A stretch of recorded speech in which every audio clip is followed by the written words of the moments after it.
What if everything you thought you knew about the Neanderthals was wrong?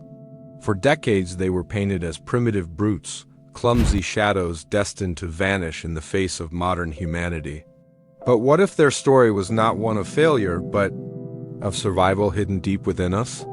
Archaeologists are now uncovering a truth so dark and unsettling that it forces us to question the very blood that runs through our veins. Neanderthals were not strangers to us, they were family, and their legacy is far more intimate than history once admitted. Their blood carried secrets we are only now beginning to decode, secrets that reveal shocking connections to our own species. Some Neanderthals carried blood types thought to exist only in rare corners of the modern world. Others bore genetic markers that shaped the way we look, the way we grow, and perhaps even the way we live today. But here's the part I won't disclose just yet. These discoveries also suggest that interbreeding between Neanderthals and Homo sapiens came at a heavy cost, one that may explain why their kind disappeared. Stay with me, because as we journey deeper into their world, you'll see how fire, blood, and time itself conspired to erase them, and yet they never truly left us. Homo neanderthalensis, often called Homo sapiens neanderthalensis, was not some distant species of beast-like caveman, but a late archaic human who split from our own lineage about 500,000 years ago and vanished from Europe and Asia by 40,000 years ago. Many scientists now argue they weren't fully separate at all, but subspecies Homo sapiens sapiens and Homo sapiens neanderthalensis, because their bones, their faces, and most importantly, their DNA, tell a story of overlap and entanglement. And here lies the first dark truth. Neanderthals were more like us than anyone once believed. Their blood proves it. For decades, it was assumed all Neanderthals had type O blood, just as chimpanzees are all type A and gorillas type B. But shocking discoveries changed everything. A Neanderthal woman from Denisova Cave in Siberia, preserved for 100,000 years, carried type A. Another from Chagorskaya Cave, 48,000 years old, also had type A, and a woman from Croatia's Vindaja Cave, 64,000 years ago, had type B suddenly. The myth collapsed. The full range of human blood types already existed in Neanderthals, just as in us. But wait, there's more. Each of these women carried a now rare rhesus type known as rhesus positive incomplete, a blood marker once thought to exist only in a single Aboriginal person from Australia, later found in a few dozen people in Papua New Guinea. Now we know it was Neanderthal.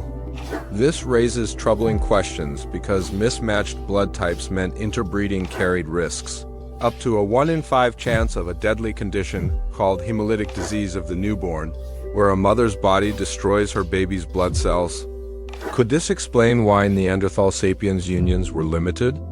Possibly, yet even when children survived, Neanderthal babies grew faster, needing vast amounts of protein and fat to fuel their enormous brains, straining their mothers and slowing population growth. Hold on to this thought. We'll return to how these pressures shaped their fate. For now, remember this: every drop of Neanderthal blood held secrets we still carry. Some of us inherited their skin tones, their hair colors, even parts of their immune system. Their blood still flows in ours. But what about the moments when those unions began? Were they born of violence or of curiosity or something else entirely? Stay with me, because in the next chapter we'll step into the firelight of a meeting between two worlds. She was a young Neanderthal, roaming the countryside with senses as sharp as the wolves that howled in the night.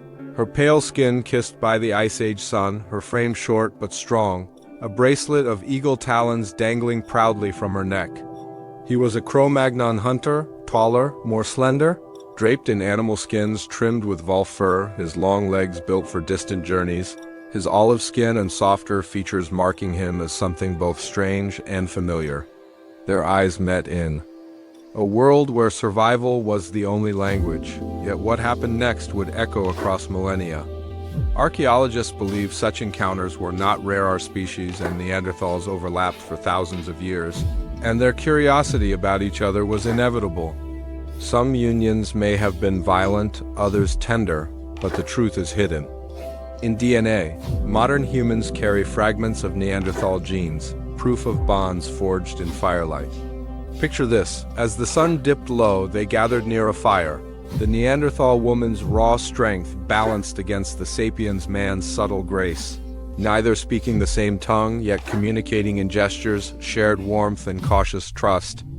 In the glow of the flames, differences faded her broad, powerful build, his quick, agile frame, and something primal passed between them, something that could not be undone. But hold on, the story goes deeper. Genetic studies show Neanderthal. Y chromosomes were eventually replaced entirely by Homo sapiens, suggesting repeated unions between human men and Neanderthal women. Yet their mitochondrial DNA, inherited only from mothers, reveals the opposite: early modern human for much of the last century. Neanderthals were remembered not as humans but as monsters, cast in textbooks as gorilla-like savages who shuffled across the Ice Age landscape, knuckle-dragging and dim-witted, destined to fall before the brilliance of Homo sapiens. Early reconstructions, especially of the famous skeleton from La Chapelle aux Saints in France, cemented this myth, showing a stooped figure with a heavy brow and bent spine, a caricature of primitiveness rather than a portrait of humanity. Yet this image was wrong, built not on truth but on bias and error, and the shadow it casts still lingers. Modern analysis and 3D reconstructions of that same skeleton now reveal a very different story. Neanderthals stood tall with fully erect posture, their bodies powerful, their movements deliberate, their presence commanding. They were not mute beasts either. Evidence suggests they could shape tools with remarkable skill, control fire with precision, and perhaps even weave threads of symbolic culture in ornaments, carvings, and pigments. But here's the irony: while we mocked them as primitive, their genes lived on in us, shaping traits we still carry, from immune responses to the very tones of our skin and hair. And here's a detail I won't disclose fully yet. Some scientists even argue that the way we perceive pain, and perhaps the way we process emotions, may be tied to Neanderthal inheritance. Stay tuned, because as we peel away these misconceptions, one truth becomes clear: Neanderthals were not less than human. They were a mirror held up to ourselves, and what we see reflected is not weakness, but an alternate path of humanity, one that nearly survived alongside us. But why, then, did their path end while ours continued? The answer is as unsettling as it is profound, and in the final chapter we confront the ultimate question: what truly caused the Neanderthals to vanish? Women also carried Neanderthal men's children. In other words, gene flow traveled both ways, more often than most imagined. Still, there is a mystery. Though all living humans today have Neanderthal DNA, number Neanderthal remains carry recent modern human DNA, only traces of archaic sapiens from much earlier. What does that mean? Were sapiens more dominant in these encounters, or did Neanderthals resist assimilation in ways we don't yet understand? Archaeologists like Ludovic Slimak suggest cultural exchange was as important as blood, with patriarchal traditions, women moving between groups shaping these unions. Was it alliance, survival, or desire that bound these two worlds together? The answers remain uncertain, but one thing is clear: around ancient fires they shared more than food and warmth. They shared futures, and in their children, the strength of Neanderthal resilience merged with the restless curiosity of Homo sapiens. But as powerful as these encounters were, they could not shield Neanderthals from what was coming next: forces far greater than love, blood, or alliance. Stay with me, because in the next chapter we uncover the brutal blows of nature itself that may have sealed their fate. The Neanderthals were survivors of multiple ice ages, hunters of mammoths and masters of the frozen steppe, but even their resilience could not withstand the fury of the earth itself. Around 40,000 years ago, as their populations dwindled, nature unleashed a storm unlike anything they had faced before. In what is now Italy and the Caucasus Mountains, several volcanoes erupted in terrifying succession, belching ash and fire into the skies, smothering valleys in darkness and altering the very rhythm of life. One eruption, the Campanian ignimbrite, near Naples, was the most powerful Europe had seen in 200,000 years, blanketing entire regions with sterile ash, erasing plants, choking animals, and robbing the Neanderthals of the prey they depended on. In caves such as Mesmeskaya in Russia, archaeologists uncovered layers of volcanic ash where pollen had all but vanished. Nature itself had silenced the forests. But this was only one blow. The world was entering the last glacial period, a time of violent climate swings that could transform within a single lifetime. Bitter cold one decade, sudden warmth the next, then back to ice and famine. For Neanderthals, who lived in smaller, scattered groups, such chaos left little room for recovery. Each band that vanished was gone forever, their knowledge, their songs, their children lost to the wind. And here's the dark twist: at the very moment nature pushed them to the edge, Homo sapiens were spreading wider, their populations growing, their strategies more flexible.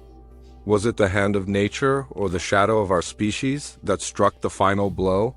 Stay with me, because in the next chapter we peel back the final veil and confront the myths and misconceptions that shaped how we remember Neanderthals today. By the time the final shadows of the Ice Age stretched across Europe, the Neanderthals were already fading, their numbers thinned by harsh climates, deadly eruptions, and the relentless spread of Homo sapiens. Yet their end was not a sudden collapse, but a slow unraveling, each isolated group dwindling, each child carrying the weight of a vanishing world. Still, they did not disappear without leaving a trace, for in our own bodies, the Neanderthal story continues. Genetic studies show that nearly all non-African people alive today carry between 1 and 2% of Neanderthal DNA. Fragments woven into our immune systems, our skin tones, our hair textures, even the way some of us metabolize fats and process the world around us. In a sense, they never truly died, they became part of us. But here is the unsettling truth. This was not a union of equals. The archaeological record tells us that while Homo sapiens carry Neanderthal genes, the last Neanderthals themselves carried no trace of modern human DNA, only ancient archaic markers from earlier encounters. It was a one-sided legacy, a final absorption of their people into ours, their Y chromosomes extinguished, their mitochondrial lines replaced. Was it dominance, chance, or simply the mathematics of survival that sealed this fate? We may never know. What we do know is this: when the last Neanderthal gazed across the frozen plains, they could not have known that their children's blood would still flow through ours tens of thousands of years later. Their extinction was not the erasure of a species, but the merging of two human worlds, a merging that gave rise to us. And this leads us to a haunting question. If we carry their memory in our very cells, did they truly vanish? Or do they still walk among us, hidden in the mirror of our own humanity? Stay with me, because in the conclusion we step back from prehistory and face the profound truth of what their story really means for ours. The story of the Neanderthals is not just an ancient tale of bones and caves, it is a mirror held up to us, showing how fragile survival can be and how easily one branch of humanity can vanish while another thrives. For over a century, they were cast as brutes, failures of evolution, reminders of what we overcame. But the evidence tells a darker, more intimate truth. Neanderthals were not our enemies, nor were they entirely separate from us. They were kin. They shared our blood types, our vulnerabilities, our strengths. They raised children, built fires, and looked at the same stars that we do now. And though their world collapsed under the weight of volcanoes, ice, and the relentless spread of our kind, they did not vanish without leaving a trace. Their legacy runs deeper than fossils, it runs in us. Every strand of Neanderthal DNA in our genomes is a whisper from the past, a reminder that we are not the sole survivors of prehistory, but the product of unions, struggles, and shared bloodlines. And yet, their fate also warns us: strength alone does not guarantee survival, adaptability does. The Neanderthals had powerful bodies and massive brains, but sudden change, the kind that reshapes landscapes in a single lifetime, was their undoing. As we face our own uncertain future, their story becomes more than history, it becomes a caution. The Neanderthals live on, not just in our DNA, but in the choices we make, the resilience we muster, and the questions we still dare to ask. Their Extinction is a chapter closed, but their presence is eternal, written in the very essence of who we are.